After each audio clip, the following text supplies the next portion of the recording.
I like to think myself as someone that is pretty good at video games. I was able to beat Hollow Knight and Cuphead, which were the two main games that were part of the Get Good smear campaign. I beat Nioh, which was Team Ninja's take on the Dark Souls formula, and I really enjoyed the challenge. I did give Dark Souls 1 a shot, and I just really couldn't get into the medieval setting of the game. I can't wait to play Bloodborne, and Sekiro really has me excited to see how they create a world that incorporates the grappling arm. But there was one game that was so infuriating to the point where I wasn't having fun with the game, and that was Mega Man 11. This game is hard as balls. Okay, come on, stop. What? Quit trying to do a hot take because you think it makes you look cool and edgy. Yeah, you're right. Sorry about that, guys. That first paragraph makes it sound like I'm just gonna shit all over Mega Man 11, but that is not what I'm gonna do in this video. In fact, Mega Man 11 is a really good game, and Capcom really knew what they were doing when they were designing the levels around the dual gear system. This was my first mainline Mega Man game that I actually sat down and played through all the stages. I thought I was really going to like this game after beating the demo a handful of times, but this is that old school degree of difficulty, and I found myself frustrated and annoyed very often. I was playing on the normal difficulty, so I didn't really think I was going to get this frustrated during my normal playthrough. And that really got me thinking about why I was getting so frustrated with the challenge of Mega Man right after playing 40 hours of Hollow Knight and loving every minute of it. That's why I'm going to take a look at the different elements that really crank up the difficulty in Mega Man 11, starting with combat. Combat can really be done in a lot of different ways to change up how a game plays and feels. You can give the player a lot of weapon variety, you can give people a choice in how they attack with their weapon, or you can vary how far a weapon reaches, just to name a few. Most games usually just utilize one or two of these mechanics, but Mega Man 11 uses all three of these mechanics. With Mega Man 11, you obtain different weapons that you can use once you defeat the stage's boss, just like the old games. But it's not exactly like the older games anymore, since they introduced the dual gear system. You can now either slow down time to help you out in a tricky situation, or you can overcharge each weapon that affects each weapon in a different way. Like with Tundra Man's T-Storm, you can overcharge it to damage all enemies on screen instead of just the ones directly above or below you. This really helps you navigate a tricky platforming section when you can just get rid of all the enemies on screen. But combat wasn't the reason why I felt so frustrated with this game. Your standard attack shoots across the entire screen, allowing you to hit any enemy you can see. With Hollow Knight, they limited how far the nail could reach, which made you have to get up close and personal with each enemy, but that's just not the case here. That brought me to think that it might have been the enemies you encounter. Most of the enemies serve as additional obstacles you have to overcome in order to get to the next section of the stage. Most of them aren't all that challenging, but each enemy in Mega Man is positioned in a way that gives the player a challenge when trying to defeat them. I saw this as a great way of giving the enemy another way of challenging the player besides just its standard attack.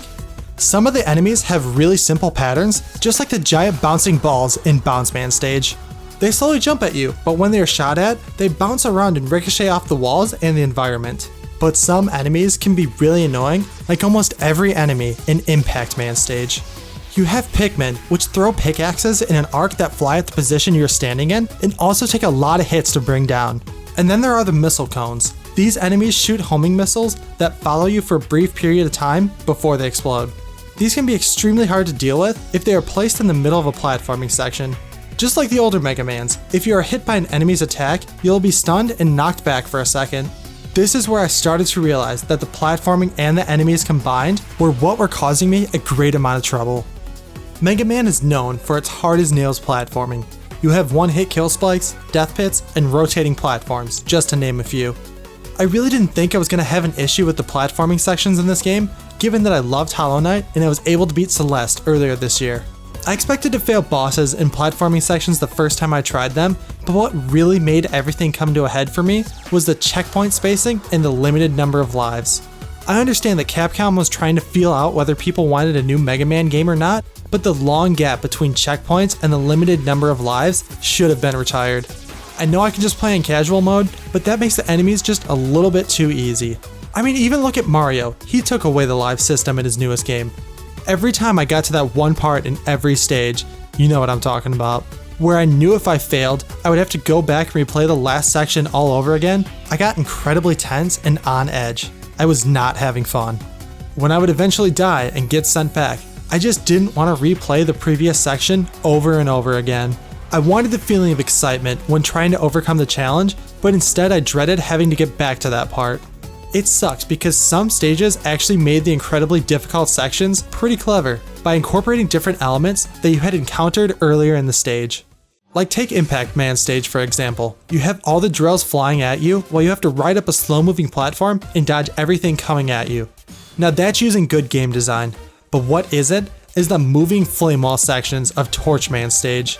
This section made me want to actually set myself on fire. You have to keep moving right in order to stay ahead of the flames while traversing different enemies and obstacles. The slowdown gear is all but essential to beating this part, or it is nearly impossible to get past it. Even with it, you can get stuck very easily and the margin for error is slim to none. And what sucks about this part is that Blockman stage did a variation of this exact idea, but in such a better way. It was a conveyor belt with giant blocks you had to shoot and jump through in order to get past that certain part. No matter how long it took you, it would just repeat the cycle of the same 3 blocks in order to give you a sense of familiarity and also to help you through that section, since you had already gotten past it once before. One last example of how not all the hard as nails platforming sections were infuriating. Some of the best ones gave you a wide margin of error by letting you mess up without punishing you. See, look at this. This is fun. Trying to figure out the correct order of the blocks and knowing that if you fail, you get another chance. There still is an enemy to avoid to throw in some more challenge for you, but you get as many tries as you need. This on the other hand, this is not fun. Rotating platforms with a death pit below you? Okay, I can deal with that. But guiding missiles that stun you and make you fall to your death? That is not fun. This was the section that made me stop playing Mega Man 11 just because I couldn't take it. No, come on! Oh my god, I am so done with this game. Mega Man 11 was a perfect return to form for fans of the series. For newcomers though, I can't speak for all of them, but after this one, I can say I'm just not a fan of the Mega Man games. I like a good amount of challenge in games, and I know that setting the difficulty to casual would have solved my issue with the checkpoints, but when I tried it out, the game was just a little too easy. The enemies went down too easy and you just had too much health. There was not really a challenge to it. I just couldn't find the right balance and difficulty, and I don't know if I was the only one, but you guys can let me know about your experience with the game down in the comments. Thank you guys so much for watching. If you want to hear more about my opinions, I have a Twitter which I'll leave down below in the description. And if you liked what you saw here, you can subscribe so you'll never miss a video. I'm Joystick Drummer, and I'll see you guys next time.